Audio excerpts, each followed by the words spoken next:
One of them. So another one of the things about this fight that was kind of in question, people said, hey, if Khabib is retiring, isn't the title going to be up for grabs? And maybe you put it on this fight, maybe you put it on a different fight, maybe this is a number one contender's fight. You have said, I believe Khabib will come back and fight eventually for 30-0. I saw today this quote from him. He disputes that. He says, next year I will graduate. I'd like to build on my thesis, do a master's course, dedicate more time to studying. I've bought sheep, tend to my farm. I'd like to develop this field a little. I have bull calves to feed. I have cows. He doesn't seem too interested in it. He said you could fight until you're 40, but there should be a goal, and he's reached his. How do you feel about that? Yeah, I think that those are definitely all things that he's looking at and excited to do. But I think that doesn't mean that he doesn't want to fight either. I can give you a laundry list of shit that I got going on personally that I'm looking forward to too, but doesn't mean I'm not going to be doing what I do here.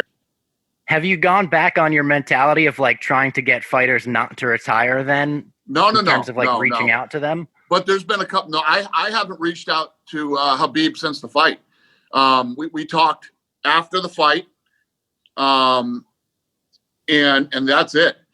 The only two guys that I've off the top of my head, I don't want to say these are the only two guys, but that I can think of right now that I've ever done that with was Cormier and Khabib.